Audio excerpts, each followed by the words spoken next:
Today, we're taking a closer look at a seriously cool American muscle car, an AMC AMX powered by a 390 V8 and backed by a 4-speed manual transmission. It's one of those cars that instantly grabs your attention because it's compact, aggressive, and just a little different from the usual Chevelles, Mustangs, and Camaros you see all the time. This one has the right ingredients too: big cube AMC power, a stick shift, power steering, power brakes, a nicely updated interior, and the kind of raw, old-school driving feel that makes vintage muscle cars so addictive. At first glance, this AMX presents really well. Under the hood sits that 390 V8, and everything looks nice and clean. It's got the right visual attitude, and once you open the door, the cabin backs that up with a very solid overall presentation. The interior has clearly been cared for and updated thoughtfully. There's a nice center console, newer bucket seats, a clean headliner, good-looking dash, and a gauge layout that still gives you that old-school muscle car feel. It's not trying to be over-restored or too modernized. It still feels like an AMX, but it's comfortable and nicely put together. The odometer shows 25,000 miles. Although, like a lot of classic cars, that's not something you can really verify with confidence. What matters more is how the car feels, how it starts, and how it behaves once you're out on the road. And this one fires up easily, which is always a good sign. Cold start is smooth, oil pressure looks strong, and right away the car settles into that familiar V8 personality. The blower motor works, the air conditioning comes on and blows cold, the wipers are functioning, and the turn signals are doing what they should. So right off the bat, the basics are there. There is one little issue that shows up early, and that's a squealing belt which sounds like it's coming from the AC belt. It's the sort of small mechanical annoyance you often run into on classic cars. Not a deal breaker, just one of those things you'd want to sort out if you were putting the car into regular use. The horn, on the other hand, doesn't appear to be hooked up, so that's another little item for the list. But once the car warms up and it's time to actually drive it, the important stuff starts to matter more. Out on the road, the AMX makes a strong first impression. The 4-speed shifts nicely, and it's immediately obvious that this thing has some gear in it. It feels lively, responsive, and honestly quicker than a lot of people might expect if they've never driven one. That's one of the reasons the AMX has such a strong following. It's smaller than many of its muscle car rivals, and when you combine that lighter, shorter body with a 390, the result is a car that feels sharp, playful, and eager. This one definitely has some punch. The brakes are strong, maybe even a little touchy, but they work well, and the car feels fast enough to keep you smiling every time you lean into the throttle. There's a moment where it gives a small backfire under full throttle, which suggests it may be getting a little too much fuel in that situation. But overall, the engine feels healthy and eager. More importantly, the AMX has that kind of personality you want from an old muscle car. It feels alive. It's not sterile, not over-isolated, and not trying to behave like a modern car. It has that raw, slightly mechanical charm that reminds you why driving something like this is so much more memorable than driving something new. The car feels quick, it sounds strong, and it's genuinely fun to drive. That fun factor really becomes clear the longer you spend behind the wheel. This AMX doesn't feel lazy or oversized. It feels compact, torquey, and ready to move. It has plenty of pep in its step, and when you put your foot into it, it sounds exactly like a proper old-school V8 muscle car should. The speedometer is working, oil pressure stays strong, and once the car gets moving, it settles into a pretty confident rhythm on the road. It tracks nice and straight, cruises comfortably, and feels stable.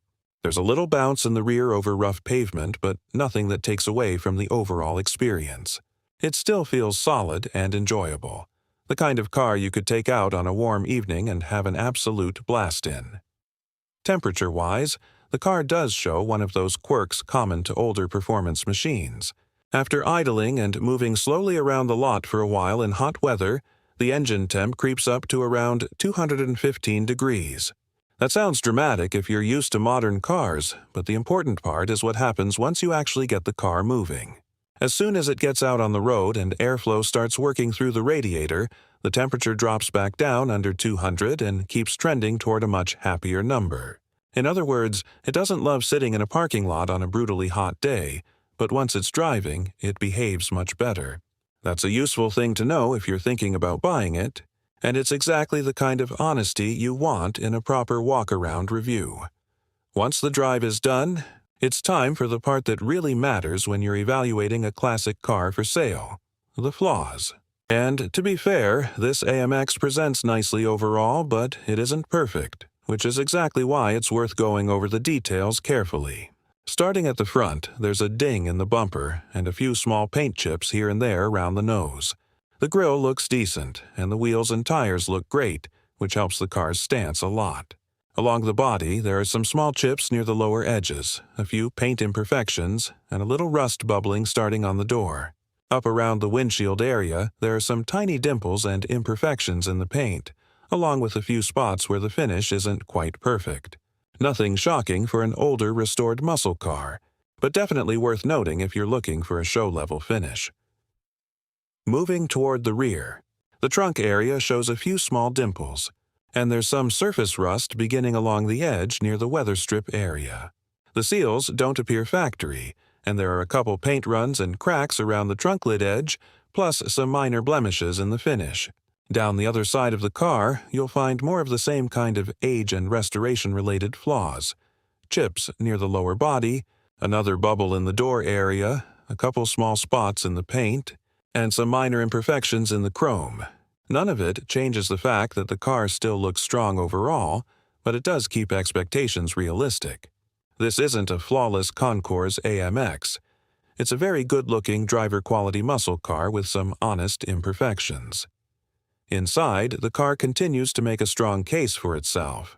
The door panels are clean, the interior trim looks well kept, and the seats are especially nice.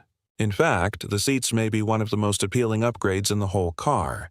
They look good, fit the style of the interior, and make the cabin feel a little more inviting than a totally stock setup might. The glove box area has been deleted or blocked off, which is unusual, but overall the interior feels like somebody spent time planning it out rather than just throwing random parts at it. That really matters in a classic car. You can tell when a build has been thought through, and this AMX definitely gives off that impression. Under the hood, the engine bay is in pretty good shape overall. It's not over-detailed to the point of looking fake, but it presents cleanly and still shows off what matters: that 390 V8 and the supporting hardware that make this car what it is. There's an upgraded exhaust setup underneath, and visually the engine compartment fits the rest of the car. Tidy, usable, and appealing without pretending to be perfect. So, what's the final verdict on this old AMX? Honestly, it comes across like exactly what you'd hope for from a classic AMC muscle car. It's got the right drivetrain, it has a strong-running 390, a 4-speed manual, solid road manners, a nicely updated interior, and enough attitude to make every drive feel like an event. It also has a few imperfections: a squeaky AC belt, a non-working horn, and some cosmetic flaws you'd want to know about before writing a check. But that's part of the reality of buying and owning old muscle cars. Very few of them are perfect, and sometimes the best ones are the cars that feel the most honest. This AMX feels honest. It feels fun, and most importantly, it feels like a car you'd actually want to drive rather than just stare at. It has that compact, aggressive AMC personality, the kind of V8 soundtrack that makes the whole experience worth it, and enough uniqueness to stand apart from the usual muscle car crowd. If you've ever wanted an AMC AMX with real performance credentials and a driver-focused setup, this one definitely has the ingredients to get your attention.